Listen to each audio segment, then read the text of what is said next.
إن الله وملائكته يصلون على النبي يا أيها الذين آمنوا صلوا عليه وسلموا تسليما.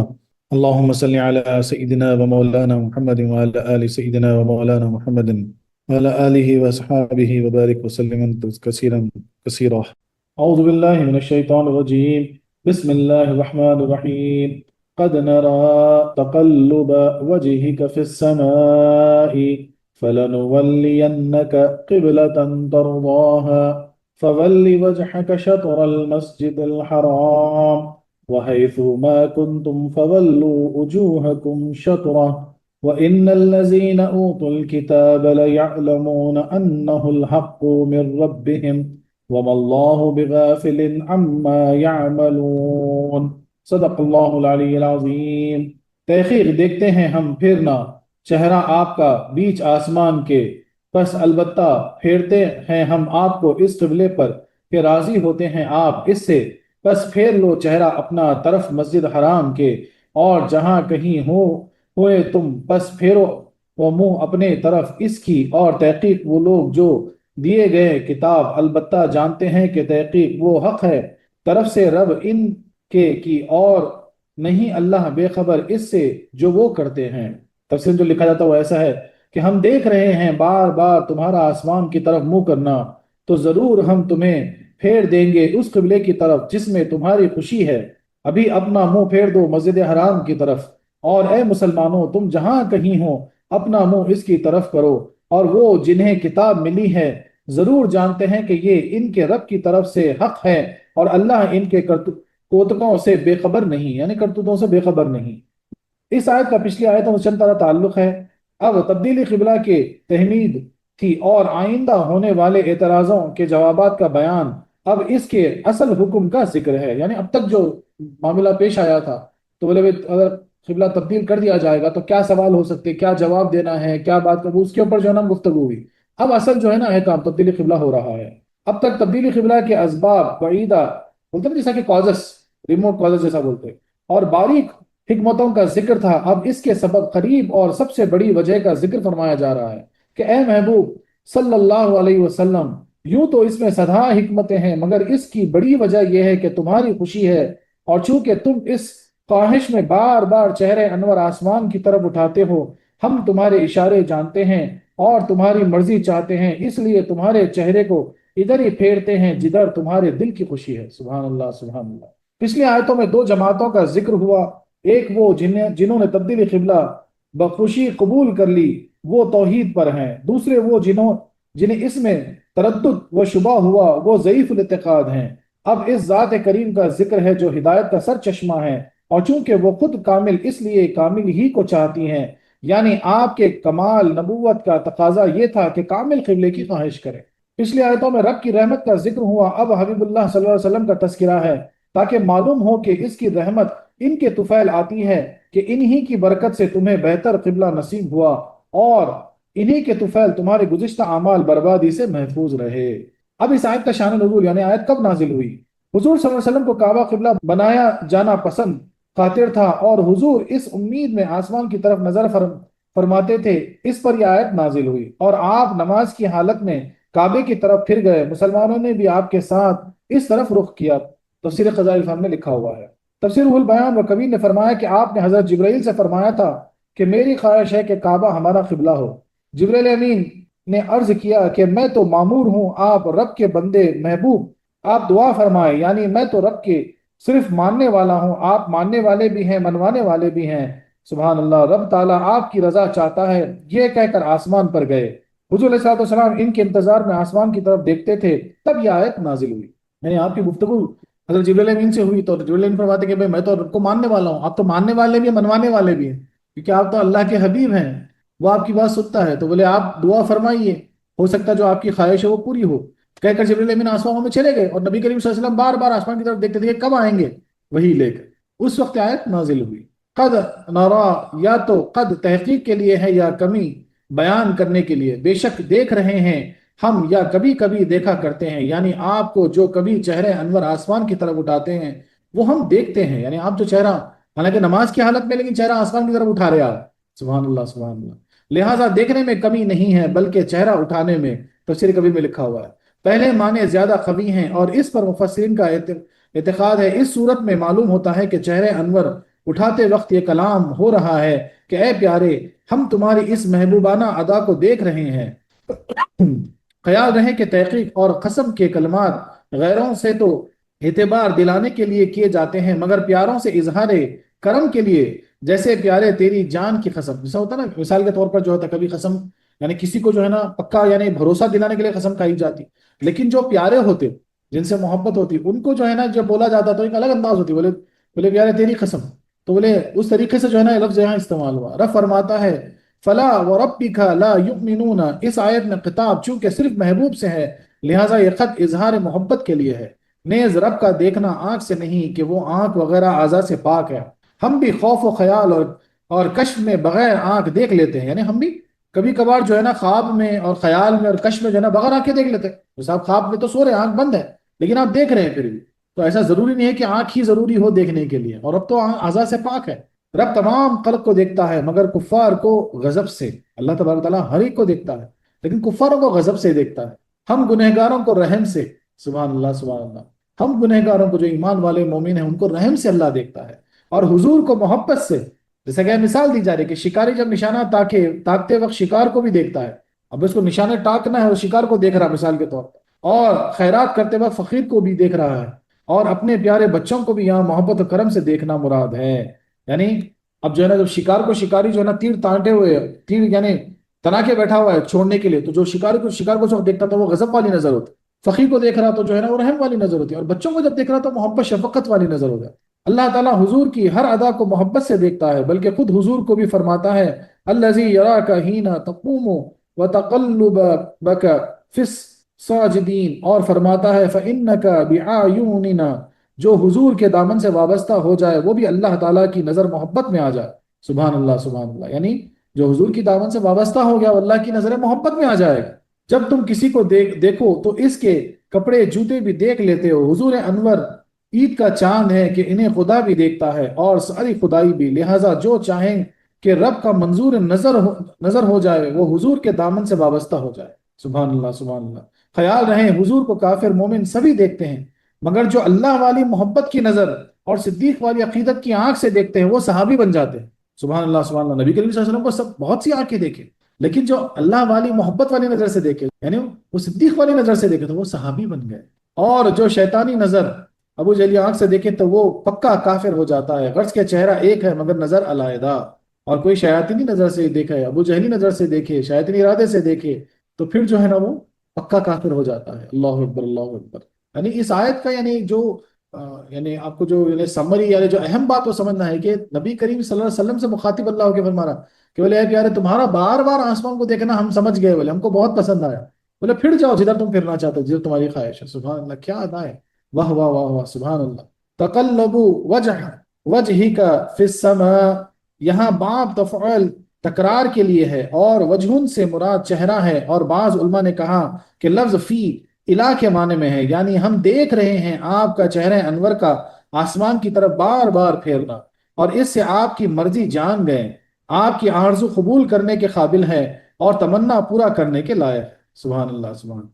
لہٰذا فَلَنُوَلِّيَنَّكَ، بعض علماء نے فرمایا کہ یہ مضارع حال کے معنی ہیں، اور بعض نے کہا کہ بمعنی استقبال، نیز بعض نے کہا کہ تولا کے معنی پھیرنا ہے، بعض نے کہا کہ ولا بنانا یا قریب کرنا ہے، سبحان اللہ۔ تفسیر روح البیان عزیزی میں لکھا ہوا ہے یعنی ہم آپ کو پھیر دیتے ہیں یا ان قریب پھیر دیں گے، یا ہم آپ کو والی بنائے دیتے ہیں یا بنا دیں گے، یا ہم آپ کو قریب کر دیتے ہیں یا کر دیں گے۔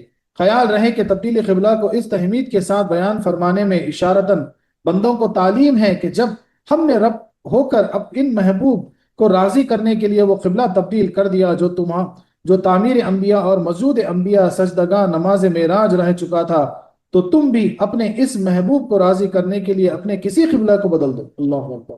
یعنی جو تبدیل قبلہ کے اوپر جو آیت میں جو ڈیٹیل ڈسکرپشن جو آ رہا وہ کیوں آ رہا؟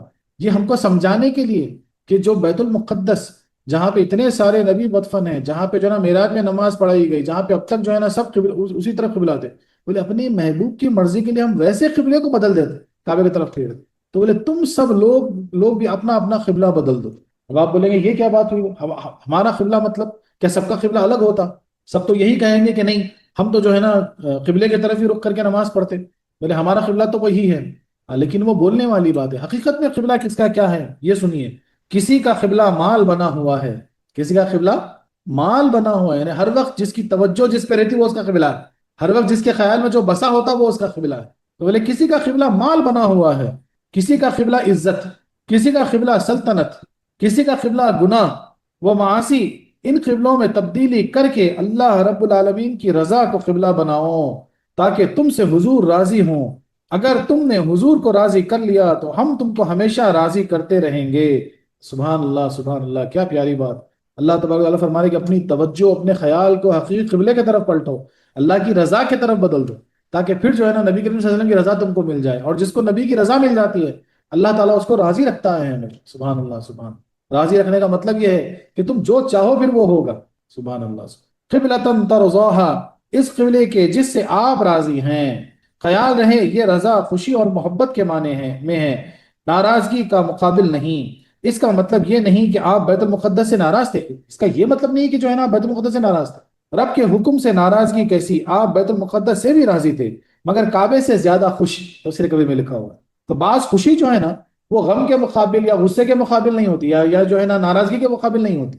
نا اس پہ بھی راضی تھے لیکن یہاں پر اور زیادہ خوش ہو گئے، اور زیادہ راضی ہو گئے. سبحان اللہ. فولی وجہ کا یہ گزشتہ وعدوں کا پورا کرنا ہے. ابھی کہا تھا کہ ہم پھیر دیتے ہیں، اب فرمایا کہ پھیر لیجئے. وجہ کے معنی صرف چہرے ہیں مگر یہاں پورا جسم مراد، کیونکہ قبلے کی طرف تمام جسم چاہیے نہ کہ صرف چہرہ. چونکہ چہرہ ایک بہتر اعضا تھا اس لیے اس کا ذکر کیا گیا. سبحان اللہ سبحان اللہ. یعنی جب یہاں اشارہ تو بچ ہو رہا ہے، میں چہروں کو پھیلو. چہروں کو پھیلنے کا مطلب کیا ہوتا کہ اپنے پورے وجود کو پلٹ لو، خالی چہرہ نہیں. ہاں چہرے سے بولا جا رہا ہے کیونکہ چہرہ اعلیٰ جو ہے نا اعضا ہے. ہو سکتا ہے کہ وجہ سے مراد ذات ہو، جیسے فسم وجہ اللہ، یعنی اپنے کو پھیر لو. شطر المسجد الحرام، شرط کے معنی جانب اور طرف کے بھی ہیں، اور آدھے اور نصف کے بھی. یعنی طرف یہ ادھر پلٹ جاؤ، یہ آدھا اور نصف کی طرف بھی ہے. یہاں پہلے معنی ظاہر ہیں. مسجد سے یا تو مسجد شریف مراد ہے جس کے درمیان میں کعبہ شریف ہے، اور حرام یا حرمت سے بنا ہے، یا حلال کا مقابل ہے یعنی حرمت والی مسجد، یا وہ مسجد جس میں شکار و قتل وغیرہ حرام ہیں. تو اس کو مسجد حرام کیوں بولا جاتا؟ اس وجہ سے بولا جاتا کہ اس کے اندر جو ہے نا شکار کرنا یا قتل کرنا یا کچھ بھی فساد کرنا حرام ہے.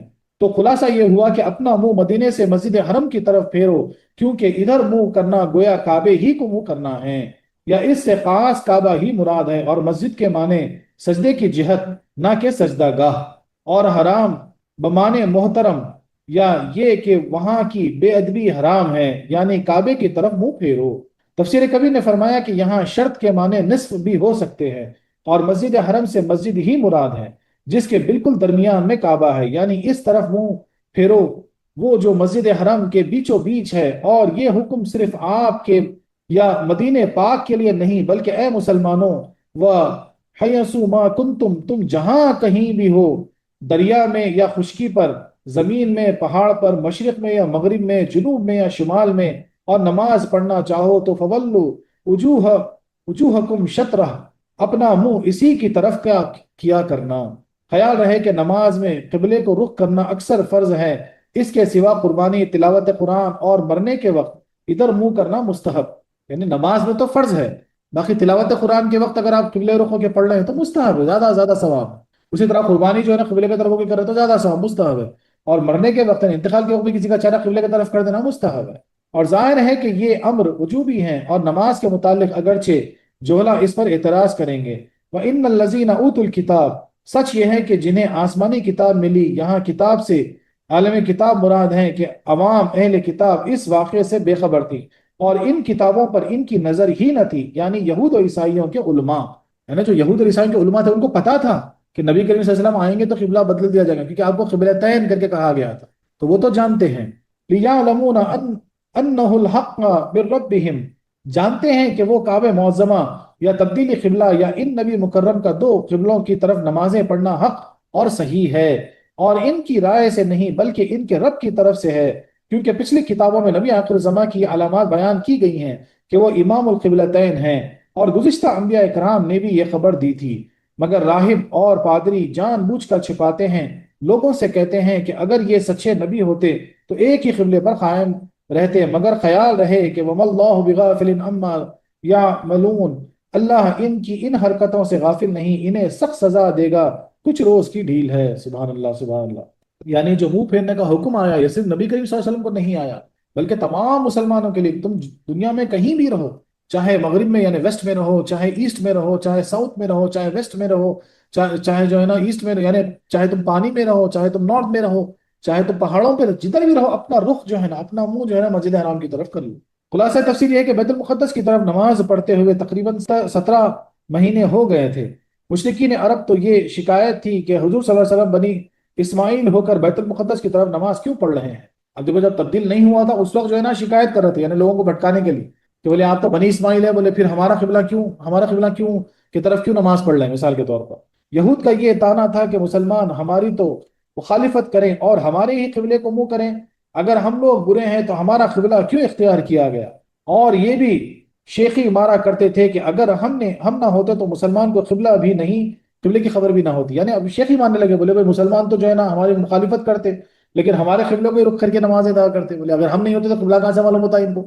ایسے کر کے باتیں کیا بناتے تھے۔ ہماری امداد سے ان کی نمازیں درست ہوتی ہیں، اور جس کے قبلے میں یہ ہماری اطاعت کر رہے ہیں ان قریب ہماری ساری باتیں مان لیں گے۔ ان وجہ سے حضور سید عالم صلی اللہ علیہ وسلم کی تمنا تھی کہ ہمارا قبلہ کعبہ ہو جائے۔ سبحان اللہ، سبحان اللہ۔ تو ان ساری باتوں سے یعنی لوگوں کو بھٹکاتے تھے، بولے اب تو ہمارے قبلے کی طرف ہی پڑھ رہے، بولے اگر ہمارا قبلہ نہیں ہوتا تو ان کی نماز کہاں سے پوری ہوتی؟ بولے تم ٹھہرو، ان قریب جو ہے نا ہماری ساری باتیں مان لیں گے، ہم سے مل جائے، ایسے کر کے لوگوں کو بھٹکایا کرتے۔ تو اس وجوہات سے بھی نبی کریم صلی اللہ علیہ وسلم کی ہمیشہ دلی خواہش تھی، اور آپ جب جو ہے نا کشف میں بھی عبادت کیا کرتے تھے تو کعبے کی طرف منہ کر کے جو ہے نا عبادت کیا کرتے تھے، اپنا رخ کر کے عبادت کیا کرتے تھے۔ 15ویں رجب دوشنبے کے دن ظہر کے وقت جبرائیل امین حاضر خدمت ہوئے تو آپ نے فرمایا کہ اے جبرائیل، ہمارا دل چاہتا ہے کہ اللہ ہمیں کعبہ معظمہ کی طرف پھیر دے۔ انہوں نے عرض کیا کہ آپ رب کی بارگاہ میں بڑی عزت والے ہیں، دعا فرمائیں۔ یہ کہہ کر حضرت جبرائیل تو آسمان پر چلے گئے اور آپ نے ظہر کی نیت باندھ لی، مگر اللہ جانے آج اس نماز میں کیا راز ہے اور کس ناز کا اظہار کہ محبوب علیہ الصلوۃ والسلام انتظار وحی میں آسمان کو بار بار تک رہے ہیں۔ اسی حال میں یہ آیت کریمہ آئی جس میں آپ کے اس انداز اور محبوبانہ ناز کا ذکر فرمایا گیا کہ اے محبوب، ہم آپ کا یہ بار بار آسمان کو دیکھنا دیکھ رہے ہیں۔ اچھا، آپ یہی تو چاہتے ہیں کہ آپ کو کعبے کی طرف پھیر دیا جائے، جس قبلے سے آپ راضی ہیں ہم اس طرف آپ کو پھیر دیتے ہیں، لہٰذا آپ سلام کا بھی انتظار نہ کریں، اسی وقت اور اسی حال میں کعبۃ اللہ یا مسجد حرام یا مکہ معظمہ کی طرف پھر جائیں۔ اور اے مسلمانوں، یہ حکم خاص محبوب علیہ السلام یا خاص اس وقت کے لیے نہیں بلکہ تم سب کو ہمیشہ کے لیے حکم دیا جاتا ہے کہ سفر و حضر، بحر و بر خشک و تر مشک، مشرق و مغرب، جہاں کہیں بھی ہو، ان نبی مختار کی مطابقت میں بوقت نماز کعبے ہی کو منہ کیا کرنا، اور خیال رہے کہ اہل کتاب تم پر اعتراض کریں گے، مگر ان کے علماء یقیناً جانتے ہیں کہ یہ تبدیلی قبلہ برحق ہے اور رب کے حکم سے ہے، مگر نفسانیت اور ضد سے حق ظاہر نہیں کرتے اور اپنی کتابوں کی خبریں چھپاتے ہیں۔ یہ بھی نہ سمجھنا کہ رب ان کی نفسانیت سے راضی یا بے خبر ہیں، ناراض بھی ہیں، خبردار بھی، مگر سزا کے لیے وقت مقرر ہے، ابھی کچھ مہلت ہے۔ سبحان اللہ، سبحان اللہ۔ مسلم شریف کی روایت سے ثابت ہے کہ تبدیلی قبلہ نماز ظہر کے بعد ہوئی، اور تفسیرات احمدیہ میں ہے کہ عین نماز میں ہوئی۔ 2 رکعتیں یوں جمع ہو سکتی ہیں کہ فرض ظہر کے بعد سنت ظہر میں ہوئی، نہ کہ خارج نماز، ورنہ یہ نہ فرمایا جاتا فولی وجہ کا، منہ پھیر لو۔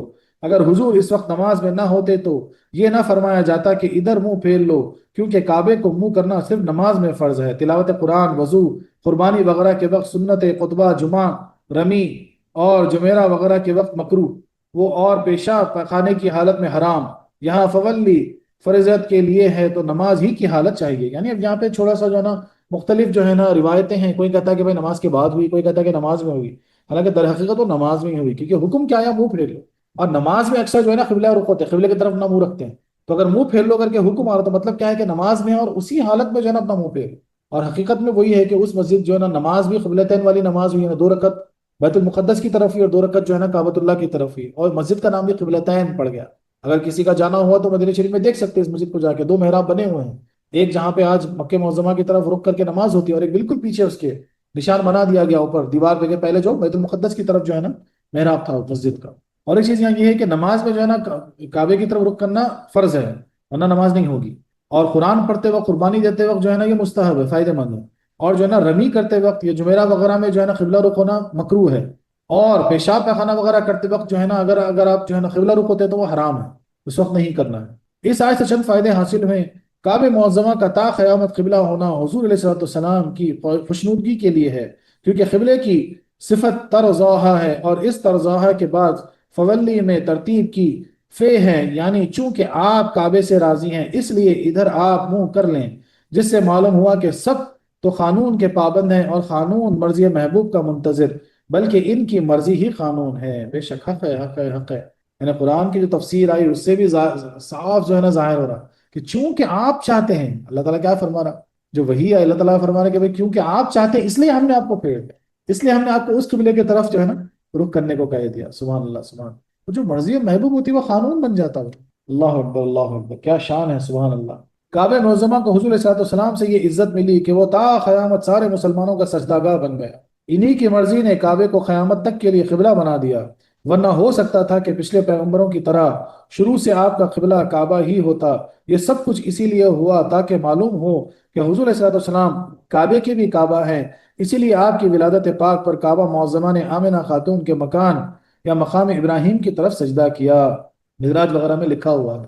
سبحان اللہ، سبحان اللہ، کیا پیاری بات۔ یعنی اگر جو ہے نا، یعنی بہت سارے لوگ یہ بحث کرتے ہیں کہ بھئی نہیں کعبۃ اللہ جو ہے نا زیادہ عظمت والا ہے، مثال کے طور پر بے شک کعبہ عظمت والا ہے، لیکن نبی کریم صلی اللہ علیہ وسلم کی عظمت کعبے کی عظمت سے بھی زیادہ ہے، کیونکہ وہ تو کعبے کے کعبہ ہے۔ اب وہ کیسے ظاہر ہوگا؟ ایسے ظاہر ہوگا کہ شروع سے دین اسلام میں، شریعت میں جو ہے نا کعبہ قبلہ نہیں تھا، بیت المقدس 17 مہینے تک بیت المقدس کی طرف ہی نمازیں ہوں، لیکن چونکہ نبی کریم صلی اللہ علیہ وسلم کی خواہش تھی کہ کعبہ جو ہے نا قبلہ بنے، اور آیت بھی ویسے نازل ہوئی، اللہ تعالیٰ اس آیت میں کلیئرلی بتا دے رہے سب کو کہ چونکہ آپ کی خواہش اس لیے ہم نے آپ کو پھیر دیا۔ تو کعبے کی جو عظمت ہوئی وہ آپ کی خواہش کی وجہ سے ہوئی، آپ کی نظر کی وجہ سے۔ اس لیے بڑے بڑے جو ہے نا علماء جو گزرے وہ یہی کہتے رہے کہ کعبہ کا کعبہ جو ہے نا وہ نبی کریم صلی اللہ علیہ وسلم، جن کے سجدے کو محراب کعبہ جھکی، ان بھووں کی لطافت پہ لاکھوں سلام۔ مشہور سلام ہے نا جس میں اشعار لکھا ہوا، اعلیٰ حضرت نے اشعار لکھے ہیں کہ جن کے سجدے کو محراب کعبہ جھکی، ان بھووں کی لطافت پہ لاکھوں سلام، بے شک لاکھوں سلام۔ سبحان اللہ۔ آپ جب بی بی آمینہ کے گھر پیدا ہوئے تو اس وقت کعبہ، لوگ گواہ ہیں کہ کعبہ جو ہے نا مقام ابراہیم کی جانب، اس جانب جھک گیا۔ سبحان اللہ، سبحان اللہ۔ اسی لیے نمازی کو حضور علیہ السلام کے بلانے پر نماز ہی کی حالت میں خدمت اقدس میں حاضر ہونا ضروری ہے، اور اس آنے جانے اور کلام وغیرہ کرنے سے اس کی نماز فاسد نہ ہوگی۔ سبحان اللہ۔ دیکھو مشکات وہ بحوالِ بخاری کتاب فضائل قرآن اور اس کی شرح مرقہ، اور دیکھو فلسطینی شرح بخاری کتاب التفسیر، یعنی ساری حدیثوں کی بڑی بڑی اکابر کتابوں میں یہاں لکھا ہوا ہے کہ اگر نماز کی حالت میں ہو، نبی کریم صلی اللہ علیہ وسلم کسی کو بلاتے ہیں تو بنا نماز توڑے جا کر آپ سے جو گفتگو کرے، کلام کرے، جو بھی کرے، پھر آ کے نماز کنٹینیو کر سکتا، نماز نہیں ٹوٹے گی۔ سبحان اللہ، سبحان اللہ، کیا حکمت ہے۔ دیکھو یہ خاص چیز ہے صرف آپ کے لیے۔ اور نماز کیوں جائے گی اگرچہ وہ کعبے سے پھرا مگر کعبے کی طرف، اور اگرچہ کلام کیا مگر ان سے کیا جنہیں نماز میں سلام کرنا واجب ہے۔ یعنی نبی کریم صلی اللہ علیہ وسلم کو نماز میں سلام کرنا واجب ہے۔ یہ بھی معلوم ہوا کہ جس کو جو رب کی نعمت ملی، حضور صلی اللہ علیہ وسلم کے طفیل ملی، اور حضور دور سے بھی فیض دیتے ہیں کہ مدینہ منورہ میں حضور جلوہ گر ہیں، اور یہاں سے ان کے طفیل کعبے کو قبلہ بنایا جا رہا ہے۔ سورج چوتھے آسمان پہ رہ کر گندگی زمین کو پاک کر دیتا ہے، بادل دور سے خشک زمین کو سرسبز کر دیتا ہے۔ یہ بھی معلوم ہوا کہ کوئی شخص کسی درجے میں پہنچ کر حضور سے بے نیاز نہیں ہو سکتا جس کو جو عظمت ملی گی حضور صلی اللہ علیہ وسلم سے ملے گی۔ دیکھو کعبہ، بیت اللہ اور تعمیر خلیل اللہ ہونے کے باوجود حضور صلی اللہ علیہ وسلم کی نگاہ کرم سے قبلہ بنا۔ بے شک پہلے سے کعبہ ابراہیم علیہ خلیل اللہ کی یعنی تعمیر تھی، اتنی عظمت، اس کے باوجود جو ہے نا نبی کریم صلی اللہ علیہ وسلم کی نظر سے قبلہ بنا۔ لوگ کہتے ہیں کہ حضور کچھ نہیں دیتے، مگر حق یہ ہے کہ خدا تعالیٰ بغیر واسطے حضور کسی کو کچھ نہیں دیتا۔ دیکھو ہم کو آج قبلہ ملا تو وہ بھی آپ کے طفیل سے ملا۔ قرآن کی آیت بتا رہی ہے کہ کیونکہ آپ چاہتے تھے اس لیے ہم نے اس کو قبلہ بنا دیا۔ دیکھو ہم کو کلمہ، قرآن، ایمان، نماز جو کچھ ملا دیا رب نے، مگر ملا حضور کے ہاتھ سے۔ نماز، قرآن جو بھی ہم آج پڑھ رہے ہیں، جو بھی ہم کو ملا، بے شک رب العالمین نے ہم کو دیا، لیکن ملا نبی کریم صلی اللہ علیہ وسلم کے ہاتھ سے۔ رب نے بلا واسطہ کسی کو کچھ نہ دیا۔ جب کعبہ معظمہ حضور کے بغیر بتوں سے پاک نہ ہو سکا تو ہمارے دل بھی حضور کی نگاہ کرم کے بغیر کفر، شرک، حسد، کینہ کے بتوں سے پاک نہیں ہو سکتے۔ ارے بھائی کعبہ معظمہ میں اتنے بت تھے، نبی کریم صلی اللہ علیہ وسلم جو ہے نا ان بتوں کو نکال کے پھینکے، کعبے کو پاک کیے، تو کعبۃ اللہ کو پاک کرنے کے لیے نبی کی ضرورت پڑی۔ اسی طرح ہمارے جو دل آج بت بنے بیٹھے ہیں جس میں شرک، پتہ نہیں حسد، ریاکاری، پتہ نہیں کیا کیا بھرا ہوا ہے، ان سارے بتوں کو گرانے کے لیے نبی کریم صلی اللہ علیہ وسلم کی خاص نظر چاہیے۔ سبحان اللہ سبحان اللہ۔ کعبے کو منہ کرنے میں حضور صلی اللہ علیہ وسلم کی عزت کا اظہار ہے کہ یہ اس واقعے کی یادگار ہے۔ حق تو یوں ہے کہ ساری عبادات میں ان کی تعظیم بلا، بلکہ قیامت کے دن بھی ان کی سلطنت کا ظہور ہے۔ خبر میں انہی کے نام پر بیڑا پار لگے گا، قیامت میں انہی کی تلاش ہو، انہی کی جستجو میں خلق ماری ماری پھرے، انہی کے فرمان پر حساب و کتاب شروع ہو، انہی کے ہاتھوں شفاعت کا دروازہ کھلے، انہی کی جنبش لب پر ہم جیسے سیاہ کاروں کا چھٹکارا ہو۔ خدا کرے کہ انہی کے نام پر ہماری زندگی گزرے اور انہی کا نام لیتے ہوئے ہماری زبان بند ہو۔ سبحان اللہ، بے شک بے شک حق۔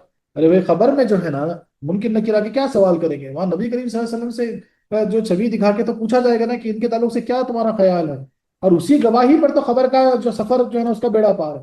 قیامت میں حشر میں ہر کوئی نفسا نفسی کرتا پھرے گا، پریشان حال ہوگا، سب مصطفیٰ کو ڈھونڈتے پھریں گے، اور وہاں پر بھی سب کے بیڑے پار ہوں گے تو آپ کی لب کشائی سے۔ ہم تو تفسیر میں پڑھ چکے ہیں، حساب کتاب شروع ہوگا تو آپ کے آنے سے، آپ کے اشارے سے، شفاعت کا دروازہ کھلے گا تو آپ کے ہاتھوں سے۔ اللہ اکبر اللہ اکبر، سبحان اللہ سبحان اللہ۔ بے شک مولا سے خصوصاً دعا ہے کہ مولا ہماری ساری زندگی جو ہے نا سرکار کی جو ہے نا، یعنی آپ کے فضل سے جو ہے نا، آپ کی یعنی آپ کا نام لیتے ہوئے، آپ کے گن گاتے ہوئے، آپ کے عشق میں تڑپتے ہوئے زندگی گزرے، اور اسی حال میں مولا ہم کو موت عطا فرما۔ حضور علیہ الصلوۃ والسلام کعبہ معظمہ سے افضل ہیں۔ کبھی سجدہ کرنے والا مسجود الہیہ سے اعلیٰ ہوتا ہے، جیسے یعقوب علیہ السلام نے یوسف علیہ السلام کو سجدہ کیا اگرچہ ان سے اعلیٰ تھے۔ یعنی کیا مثال دی جا رہی ہے؟ لوگ کیا بولتے ہیں معلوم ہے؟ بولے اگر یہ بات بولو کہ کعبے سے آپ اعلیٰ ہیں تو کیا بولتے ہیں کہ پھر آپ کعبے کو سجدہ کیوں کی؟ تو یہاں پر پھر قرآن سے واقعہ ملتا ہے، یعقوب علیہ السلام یوسف علیہ السلام سے اعلیٰ تھے کہ نہیں تھے؟ اور ان کے والد تھے، ان سے پہلے آنے والے نبی تھے، آپ سے اعلیٰ تھے، لیکن پھر بھی آپ نے ان کو سجدہ کیا۔ سبحان اللہ سبحان اللہ۔ مسجد حرام والوں کے لیے عین کعبے کی طرف منہ کرنا واجب ہے۔ یعنی اب یہ بہت اہم مسئلے مسائل ہے جس کو سننا ہے کہ جو مسجد حرم میں موجود ہیں ان کو عین جو ہے نا کعبے کی طرف ہی رخ کرنا ہے، اور مکے والوں کو مسجد حرم کی طرف۔ اب جو مکے میں ہیں ان کو کدھر نظر کرنا ہے؟ مسجد حرم کی طرف جس کے اندر کعبہ ہے، خالی مسجد حرم کی طرف رخ کر لیں گے تو کعبے کی طرف رخ کرنے کے برابر ہو جائے گا۔ دیگر ملک والوں کے لیے کعبے کی جہت کا رخ کرنا کافی ہے، جیسے ہندوستان والوں کے لیے مغرب۔ اس لیے آیت میں فرمایا گیا کہ شطر المسجد الحرام، اسی لیے جو ہے نا یہ آسانی فرمائی گئی۔ اب جیسا کہ بھائی جو مکے کے باہر ہے، جیسا ہم ہندوستان میں، تو ہم کیا کرتے ہیں؟ صرف ویسٹ کی طرف، کہ بھائی مکہ جو ہے نا ویسٹ میں ہے، اس لیے ہم ویسٹ کی طرف رخ کر کے نمازیں ادا کرتے۔ حضور کو راضی کرنے کے لیے اچھے اعمال کرنا شرک نہیں۔ دیکھو رب نے جو کعبے کو قبلہ بنایا، جو تمام نیکیوں کی اصل ہیں، حضور کی رضا کے لیے بنایا، لہٰذا اللہ اور رسول کو راضی کرنے کے لیے نماز، روزہ، حج ادا کرنا ان عبادات کو کامل کرے گا۔ سبحان اللہ سبحان اللہ۔ قرآن شریف سے حدیث کا نسخ ہو سکتا ہے۔ دیکھو بیت المقدس کو رخ کرنے کی کوئی آیت نہیں، وہ حضور کے عمل سے ثابت تھا، جسے قرآن شریف کی اس آیت نے منسوخ کیا۔ یعنی کوئی بھی حدیث جو ہے وہ قرآن سے نسخ ہو سکتی ہے۔ ہم پڑھے اس کے تفسیر میں آلریڈی، نسخ میں پڑھ چکے کہ قرآن کی آیت کو قرآن کی آیت نسخ کر سکتی، قرآن کی آیت کو حدیث پاک نسخ کر سکتی ہے، حدیث پاک کو قرآن کی آیت نسخ کر سکتی ہے، ہم پڑھ چکے۔ تو جو بیت المقدس کی طرف رخ کر کے جو نمازیں ادا کرتے تھے، 17 مہینے جو نمازیں ہوئی مثال کے طور پر، تو اس کی کوئی آیت قرآن میں نہیں ملتی، لیکن نبی کریم صلی اللہ علیہ وسلم کے عمل سے ہم کو پتا چلا کہ اللہ کا ہم کو مدر تھا، اور قرآن کی اس آیت نے آ کے جو ہے نا اس کو نسخ کر دیا۔ کعبے کو منہ کرنے کے یہ معنی نہیں کہ کعبہ معظمہ بالکل ناک کے سیدھے میں رہے، بلکہ پیشانی کا کوئی حصہ اس طرف ہونا کافی ہے۔ اب یہ آپ کو سمجھنا ہے، پوائنٹ بہت امپورٹنٹ ہے، کہ آپ کی پیشانی مطلب ناک کا جو سرا ہے وہ ایگزیکٹ کعبے کو ہونا ایسا ضروری نہیں ہے، بولے پیشانی کا حصہ، یعنی اتنا سا حصہ پیشانی کا اگر چھوٹا حصہ بھی کعبے کی طرف ہو جائے تو کافی ہے۔ لہٰذا اگر کوئی شخص نصف زاویہ قائم یعنی 45 ڈگری سے کم کعبے سے ہٹ کر نماز پڑھے تو نماز ہو جائے گی۔ یعنی اگر 45 ڈگریز کا جو ہے نا یہاں پہ آپ کو جو ہے نا وہ ہے پلے ہے کہ آپ تھوڑا سا بھی اگر گھوم جائیں گے ایسا یا ایسا تو بھی چل جائے گا، کیونکہ آپ کی جو پیشانی کا جو رخ ہے تھوڑا سا حصہ بھی اگر ادھر کعبے کی طرف ہو جائے گا تو کافی ہے۔ کعبہ عمارت کا نام نہیں بلکہ زمین سے آسمان تک کی فضا کا نام ہے۔ اب کعبہ مطلب وہ جو بلڈنگ ہے چار کونے، خالی اس کو کعبہ نہیں بولیں گے، بلکہ وہاں سے لے کے ساتویں آسمان تک پورا جو ہے نا وہ سب کعبہ ہے۔ اسی لیے گہرے یعنی گھرے یا خانہ اور اونچے پہاڑ بھی نماز جائز ہے۔ اب اونچے پہاڑ پر چڑھ گئے، اب تو پلینوں میں بھی ادا کرتے نا، کعبے کی طرف رخ کر کے جو ہے نماز ادا کرتے مثال کے طور پر، اگر ہو سکے تو معلوم ہو سکے قبلہ، تو نہیں بھی معلوم ہو سکے تب بھی ادا کر سکتے۔ تو مطلب کیا ہے کہ صرف زمین پہ ہونا، کعبے کے جو یعنی جو ہائٹ ہے مثال کے طور پر اس کے نیچے رہے تو کعبے کی طرف مڑنا ایسا ضروری نہیں ہے۔ کہ کعبے سے لے کے آسمانوں تک جو ہے نا پورا قبلہ ہے، پورا وہ جو ہے نا قبلہ ہے، اسی لیے آپ اونچے پہاڑوں پر بھی چلے گئے تو کعبے کا رخ کر کے نماز ادا کر سکتے۔ مسافر نفل کی نماز شروع تو کعبے کی طرف کرے، پھر جدھر بھی سواری کا رخ ہو جائے پڑھتا رہے۔ جب جنگل میں قبلے کا پتہ نہ لگے تو جدھر دل گواہی دے ادھر ہی نماز پڑھے، اور نماز میں اپنی غلطی معلوم ہو تو گزشتہ رکعتیں درست ہے اور اب اس وقت سے رخ بدل لے۔ یعنی کیا ہو گیا، آپ جیسا کہ مثال کے طور پر 4 رکعت آپ نماز پڑھنے کی نیت کر کے پڑھے، 2 رکعت پڑھنے کے بعد تیسری رکعت یا 1 رکعت پڑھنے کے بعد کو خیال آیا کہ ارے تھوڑا سا میں ہٹ گیا کعبے سے، کعبہ شاید ادھر ہے، یعنی قبلہ ادھر ہے، تو وہاں رخ بدل لو، صحیح کر لو، نماز توڑنے کی ضرورت نہیں ہے۔ 1 رکعت جو بھی وہ بھی ہو جائے گی، باقی رکعت ادھر کر کے پڑھ لو۔ لیٹ کر نماز پڑھنے والا کعبے شریف کی طرف پاؤں کرے۔ اب جو جو یعنی مثال کے طور پر بیمار ہیں، جو نماز کھڑے رہ کے نماز نہیں پڑھ سکتے، بیٹھ کے نہیں بلکہ لیٹ کے نماز پڑھ لے، تو ان کو چاہیے کہ اپنے پیر جو ہے نا قبلے کی طرف رکھے اور تکیے پر سر رکھے تاکہ اس کا منہ کعبے کی طرف ہو جائے، کیونکہ لیٹ کر نماز میت کا غسل دیتے وقت اور میت کو مشرقی قبرستان کی طرف لے جاتے وقت کعبے کو پاؤں کر دینا جائز ہے۔ تلاوت قرآن شریف اور قربانی اور وضو کرتے وقت کعبے پاک کو منہ کرنا مستحب ہے، یعنی فائدہ مند ہے، زیادہ ثواب۔ اور خطبہ جمعہ اور جمیرہ کی رمی کے وقت ادھر پیٹ کرنا سنت۔ سبحان اللہ سبحان اللہ، یعنی اکثر اکثر ہوتا ہے کہ رمی جو کرتے ہیں شدن کنگریاں جو مارتے مثال کے طور پر حج کے وقت، اور جو ہے نا صفا مروہ کے دوران بھی جو ہے نا جو چلا جاتا اس کو بھی جو ہے نا کعبے کو رک کرنا ضروری نہیں ہے، اور پیٹ کرنا سنت ہے، یا نہیں تو کوئی بات نہیں۔ اب یہاں پر کوئی سوال جواب ہے۔ کعبے کی طرف نماز پڑھنا بت پرستی ہے، کیونکہ بت پرست بت کی طرف منہ کر کے خدا کی عبادت کرتے ہیں نہ کہ بت کی، اور تم کعبے کو منہ کر کے، تو تم میں اور ان میں کیا فرق ہوا؟ سبحان اللہ، کیا سوال ہے دیکھو۔ سوال یہ ہے کہ کیا بول رہے ہیں کہ بت پرست لوگ جو ہوتے ہیں، بت پرست لوگ جو ہوتے ہیں وہ بھی جو ہے نا بت پتھر کا بت بنا کے ادھر رک کر کے جو ہے نا عبادت کرتے بولے، اور تم بھی کعبے کو جو ہے نا جو پتھروں سے بنا ہوا ہے بولے ادھر ہی رک کر کے نماز پڑھو، تم کو ان میں فرق کیا ہوا؟ اس کا جواب ہم بار بار دے چکے ہیں۔ یہاں اتنا سمجھ لو کہ بت پرست کا سر بت کے تابع دار ہے کہ جدھر بت ادھر ہی اس کا سر۔ مسلمانوں کا سر کعبے شریف کے پتھروں کا تابع دار نہیں۔ اگر کوئی ساری عمارت کعبہ کو اکھاڑ کر اور جگہ رکھ دے تو کوئی بھی ادھر نہ جھکے گا، بلکہ صرف اس جگہ کی طرف رخ کیا جاتا ہے، خواہ وہاں عمارت ہو یا کوئی کپڑے کا نشان یا کچھ بھی نہ ہو۔ نیز ہر بت پرست بت کو سامنے رکھ کر سجدہ کرتا ہے۔ مسلمان کے لیے کعبے کا سامنے ہونا ضروری نہیں۔ ہندوستان سے مکہ شریف ہزاروں میل ہے مگر سجدہ یہاں سے ہو رہا ہے۔ نیز مسلمان نماز کی نیت ہی ایسی باندھتا ہے کہ نماز واسطے اللہ کے منہ کعبے شریف کی طرف۔ اگر یہ کعبے کا پجاری ہوتا تو یوں کہتا کہ نماز واسطے کعبے کے، مگر بت پرست پوجا اور عبادت کو بتوں کی طرف نسبت کرتا ہے۔ نیز بت پرست بتوں پوجتا ہے نہ کہ رب کو۔ کعبہ رب ہی کے نام کا ہے، بیت اللہ کہا جاتا ہے۔ نیز بہت صورتوں میں کعبے کی طرف منہ نہیں کیا جاتا، جیسے سواری کے نفل یا سخت خوف کی نماز کہ جدھر منہ ہو ادھر ہی پڑھ لو۔ کعبے کی طرف منہ کرنے میں وہ حکمتیں ہیں جو ہم آیت سیقول السفہاء کی تفسیر میں بتا چکے ہیں، یعنی تفسیر بہت ڈیٹیل میں آنسر دیا گیا۔ اور مسلمانوں کو کیا ہے کہ کعبۃ اللہ کیا ہے، ہم عمارت کو نہیں پوچھتے، ہمارا جو ہے نا ادھر ہمارا رخ، ہماری توجہ، ہماری جو ہے نا نظر ادھر ہے، کہ ہم بولیں کہ بھائی ہم سب کا رخ جو ہے نا ادھر ہے، ہم سب کا مرکز ادھر ہے۔ اگر وہاں سے کوئی خدا نخواستہ پوری بلڈنگ کو ہٹا بھی دے، کعبے کو نکال بھی دے وہاں سے کہیں اور لے جا کے رکھتے، تب بھی مسلمان ادھر نہیں پلٹیں گے۔ جو بتایا گیا نبی کریم صلی اللہ علیہ وسلم نے بتا دیا کہ اس مسجد حرم کی طرف تو بس ادھر ہی رخ رہے، اگر وہاں خالی ایک نشان بھی لگا دو نا سب ادھر ہی رخ کر کے نماز پڑھے۔ تو ہم عمارت کے پجاری نہیں ہیں، ہم تو اللہ کے پجاری ہیں۔ جدھر اللہ نے حکم دیا ادھر ہم سجدہ کریں، ادھر ہم جھکیں گے۔ اور ایک اعتراض، حضور علیہ الصلوۃ والسلام نے نماز کی حالت میں آسمان کی طرف کیوں دیکھا؟ وہاں تو سجدہ گاہ کی طرف نظر چاہیے۔ بولے بھائی نماز میں تو نظر جو ہے نا سجدے کی طرف رکھنا ہو، بولے آسمان پہ آپ کیوں دیکھ رہے تھے؟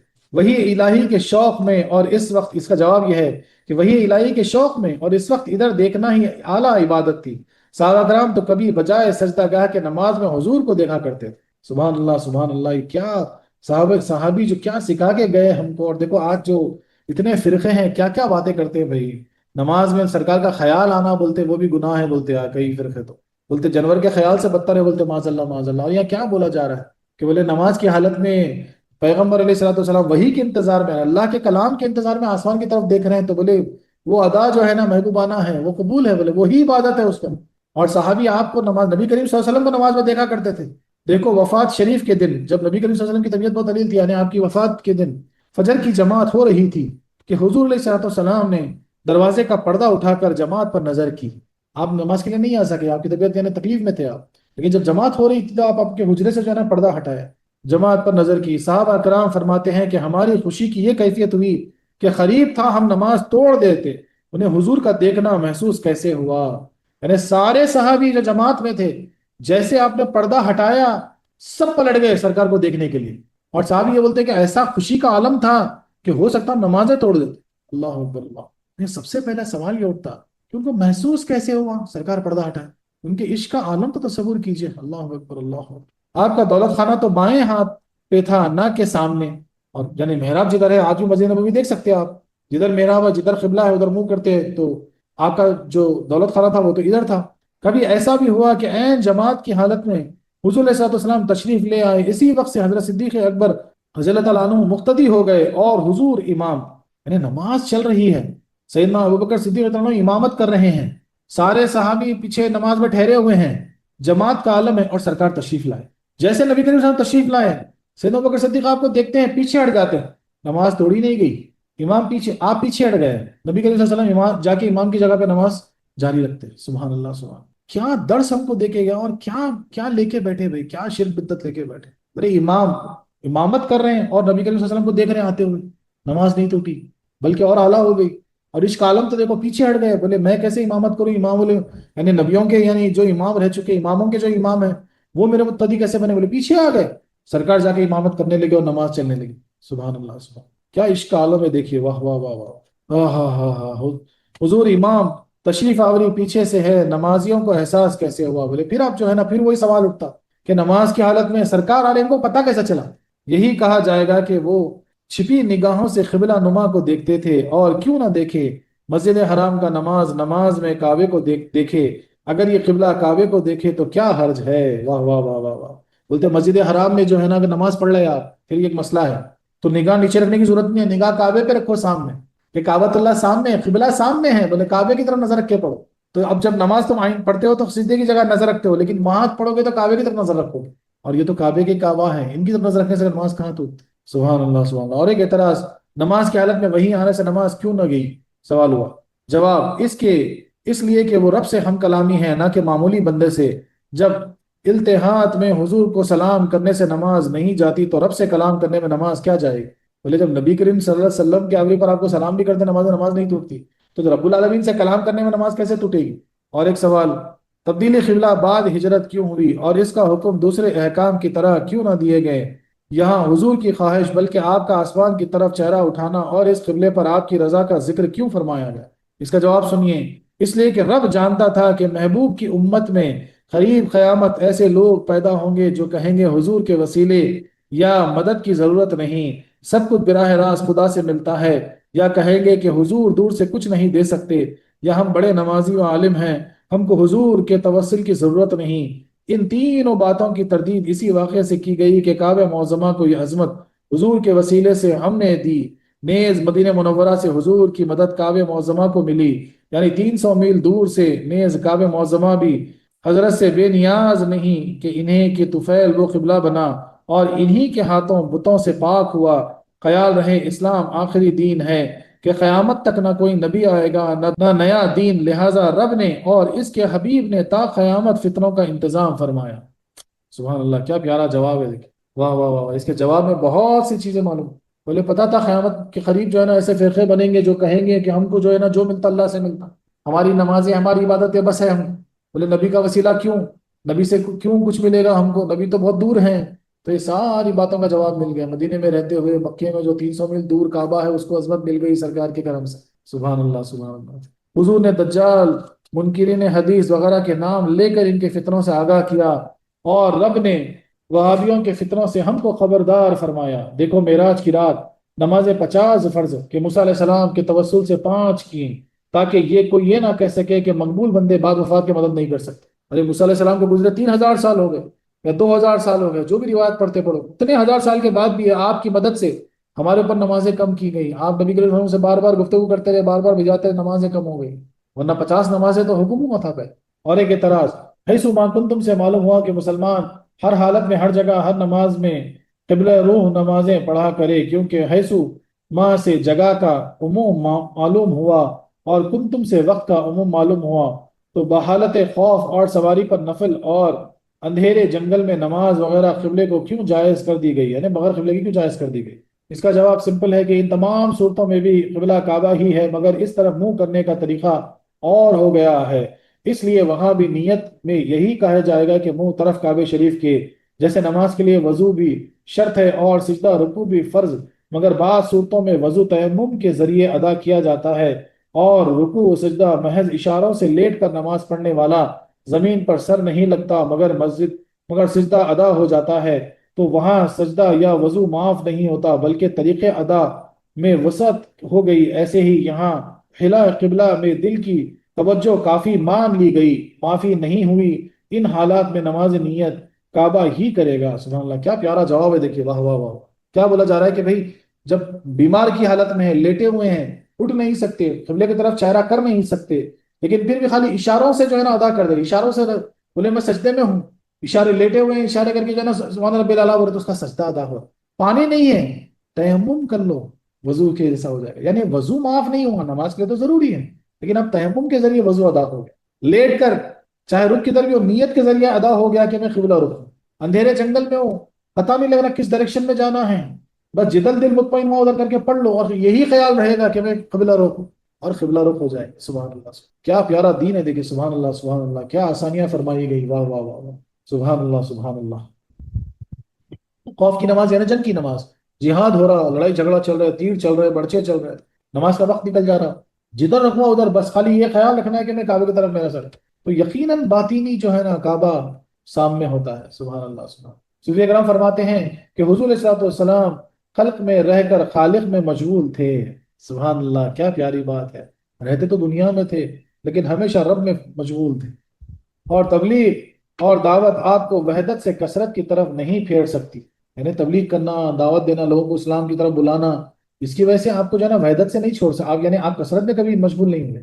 فرمایا جا رہا ہے کہ آپ کا آسمان روح کی طرح متوجہ ہونا ہم پر مخفی نہیں، ہم آپ کا سینہ پاک کھول کر آپ کو قبلہ قلب کی طرف متوجہ کرتے ہیں جو ہمارا خاص تجلی گاہ ہے، لہذا آپ اس مسجد قلب کی طرف متوجہ ہوں جس تک نفس اور خواہشات نفس اور شیاطین کا پہنچنا حرام ہے، اور اے اہل توحید، تم خواہ مشرق روح کی طرف ہو یا مغرب نفس کی جانب، مگر اپنے کو قلب پاک مصطفیٰ صلی اللہ علیہ وسلم کی طرف ہمیشہ متوجہ رکھنا کہ وہ تمہارا قبلہ ایمان اور کعبہ عرفان ہے۔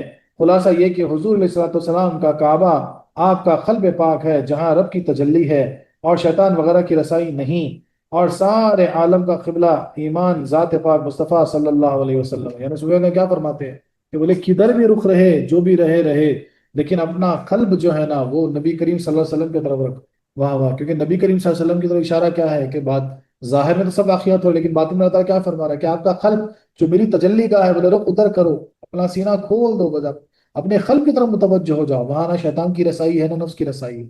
اور سارے عالم یعنی جتنے ایمان والے ہیں، جتنے عاشق ہیں، ان کو کیا اشارہ ہے کہ اپنے قلب کو مصطفیٰ صلی اللہ علیہ وسلم کی طرف موڑ، سر تو سوئے حرم جھکا، دل سوئے کوئے مصطفیٰ۔ لکھنے والے نے کیا خوب لکھا ہے، دیکھیں اعلیٰ حضرت فرماتے ہیں سر تو سوئے حرم جھکا، دل سوئے کوئے مصطفیٰ، دل کا خدا بھلا کرے یہ نہیں اختیار۔ اللہ اکبر، اللہ سبحان اللہ سبحان۔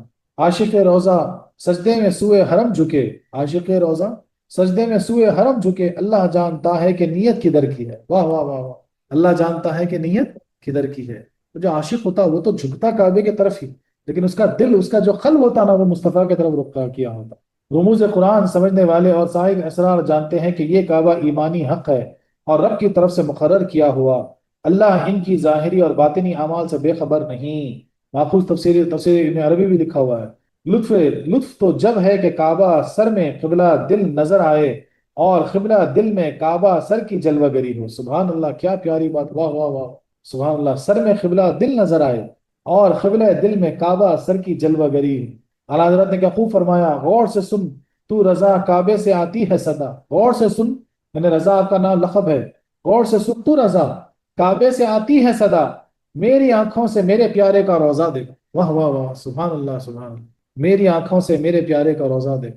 کعبے کا پرنالہ بالکل روضہ مطہرہ کے مقابل ہے، کعبے کا جو پرنالہ ہے نا بالکل جو نبی کریم صلی اللہ علیہ وسلم کے روضے کی طرف ڈائریکشن ہے، اور جس کی دکان گلی میں ہو اس کی طرف اشارہ کرنے والا سائن بورڈ سڑک پر ہوتا ہے جو انگلی سے ادھر رہبری کرتا ہے، اور پڑھے لکھے لوگوں کے لیے اس پر ایڈریس چھپا یا پتہ لکھا ہوا ہوتا ہے۔ گویا یہ کعبہ عرفان کا سائن بورڈ ہے جو بے پڑھوں کو ہاتھ سے اور آنکھ والوں کو زبان سے بتا رہا ہے کہ اے لوگوں اپنا دھیان اس طرف رکھنا، دیکھو کعبہ ایمان وہ ہر ایک گنبد میں آرام فرما رہا ہے۔ اب یہ آیت پڑھو، وَحَيْثُ مَا كُنْتُمْ فَوَلُّوا وُجُوهَكُمْ شَطْرَهُ، خواہ تم کعبے کی محراب میں ہو یا حتیم میں میزاب کے نیچے، صفا یا مروہ پر ہو یا مزدلفہ مینا و عرفات میں، جہاں بھی ہو، فَوَلُّوا وُجُوهَكُمْ شَطْرَهُ، اپنی توجہ اس شہنشاہ مدینہ کی طرف ہی رکھنا۔ اور الحمدللہ ہر مسلمان ہر جگہ سنت ہی پر نظر رکھتا ہے، یہ اس آیت پر عمل ہے اور کیوں نہ ہو۔ واہ واہ واہ سبحان اللہ۔ بولے کعبے کے اندر جو پرنالہ ہے، بولے بالکل روزے کی طرف ڈائریکشن ہے، تو کیا مثال کیا دی جا رہی ہے کہ سمجھو اس راز کو کہ بولے کوئی دکان تک پہنچنا ہے تو دو چیزوں سے پہنچ سکتے، ایک تو ایڈریس، جو پڑھا لکھا ایڈریس پڑھ کے پہنچ جاتا، دوسرا ڈائریکشن، ایرو مارک۔ تو بولے کعبے کا پرنالہ ایرو مارک بتا رہا ہے کہ خیال کی طرف نظر، اپنا رخ ادھر ہے لیکن اپنے دل اپنے قلب کو ادھر رکھو، اور جس پہ راز آشکار ہو گئے وہ تو سمجھ ہی گئے کہ بولے کدھر جو نا رخ رکھنا ہے اور کدھر خیال رکھنا ہے۔ سبحان اللہ۔ ہوتے کہاں خلیل و بنا کعبہ و مینا، لولاک والے صاحبی سب تیرے گھر کی ہے۔ واہ واہ واہ واہ سبحان اللہ۔ نئے صوفی اکرام فرماتے ہیں کہ نماز و روزہ وغیرہ اکثر شرعی احکام اصل میں ہم پر فرض ہیں اور ہمیں سکھانے سمجھانے اور عادی بنانے کے لیے حضور پر فرض۔ جہاز میں مسافروں کو سوار کرنا مقصود ہے، مگر مسافروں کو پال لگانے کے لیے کپتان بھی جہاز میں سواری کرتا ہے، اسی لیے دوسرے احکام میں براہ راست ہم سے خطاب ہے، تم لوگ نماز قائم کرو، زکوٰۃ وغیرہ، مگر تبدیلی قبلہ میں اصلی مقصد حضور علیہ الصلوۃ والسلام ہے، ہم حضور کے طفیل۔ اسی لیے رب نے پہلے اپنے حبیب کو اس کا حکم دیا، پھر ہم کو آیت میں پہلے سے اپنے حبیب بولے آپ چاہتے بولے بس آپ پھر جاؤ، اور پھر ہم کو حکم ہوا کہ جہاں کہیں بھی ہو سب پھر جاؤ۔ نیز فرماتے ہیں کہ شرعی احکام دو قسم کے ہیں، بعض جو عارضی تھے، یعنی بعض جو عارضی تھے بعد میں منسوخ ہو گئے، یعنی کچھ احکام ایسے تھے وقت بولے آئے اور بعد میں ختم ہو گئے، وہ جو اٹل و محکم ہیں جن میں تبدیلی ناممکن، اور دوسرے وہ جو اٹل اور یعنی کبھی اس میں تبدیلی نہیں ہوگی، جن احکام کی بنا کسی عارضی وجہ پر تھی وہ احکام بھی عارضی تھے، وجہ گئی احکام بھی گئے، اور جن احکام کی بنا کسی اٹل اور نہ مٹنے والی وجہ پر تھی وہ احکام بھی محکم ہوئے، چونکہ کعبہ کا قبلہ ہونے کی وجہ محبوبیت جناب مصطفیٰ صلی اللہ علیہ وسلم ہے، یعنی حضور رب کے محبوب، اور کعبہ حضور انور کو پیارا، اور پیارے کا پیارا اپنا پیارا ہوتا ہے، اور یہ دونوں محبوبیتیں اٹل ہیں، نہ کسی وقت حضور کی محبوبیت ختم ہو سکتی ہے نہ کعبے کی مقبولیت، لہٰذا کعبے کا قبلہ ہونا محکم وہ اٹل ہوا، اسی لیے ارشاد ہوا وَحَيْثُ مَا كُنْتُمْ فَوَلُّوا وَجْهَكُمْ شَطْرَهُ۔ اسی طرح دیکھ لو دنیا داروں کی عزت عارضی ہے، مال دولت وہ فنا ہوگا، عزتیں بھی فنا ہو جائیں گی، یعنی مال گھر وغیرہ سب گھر گھر فنا ہو جائیں گے، عزتیں بھی فنا ہو جائیں گی، مگر اولیاء اللہ کی عزتیں دائمی باقی، کیونکہ ان کی بنا مضبوط ہے، یعنی غلام نبی کریم صلی اللہ علیہ وسلم پر ہے۔ سبحان اللہ سبحان اللہ۔ یعنی جتنی دنیاوی عزت ہے، دنیاوی دولت ہے، مال ہے، ہر وہ چیز فنا ہو جائے گی، لیکن نبی کریم سے یعنی ولی اللہ جو ہوتے ہیں ان کی عزتیں قیامت تک رہتی، کیوں رہتی؟ کیونکہ وہ محکم چیز پر ہیں، وہ نبی کریم صلی اللہ علیہ وسلم کی محبت پر ہے، اسی لیے جو ہے کئی ایسے احکام منسوخ کیے گئے، لیکن جو چیزیں قیامت تک اٹل رہیں گی اس میں سے ایک جو ہے تبدیلی قبلہ ہے، اور وہ اس وجہ سے ہے کہ محبوب کی محبوبیت کی وجہ سے قبلہ بنا، تو پھر وہ قیامت تک قبلہ ہی رہے گا، نہ وہ کبھی نہ بدلا جائے۔ تو جس کے جو اپنے قلبوں میں محبوب کی محبت کو بسا لیں گے وہ بھی ایسے امر ہو جائیں گے، یعنی وہ بھی ایسے بقا ہو جائیں گے کہ پھر کوئی چیز کو بٹا نہیں سکتے۔ سبحان اللہ سبحان اللہ۔ وآخر دعوانا أن الحمد لله رب العالمين.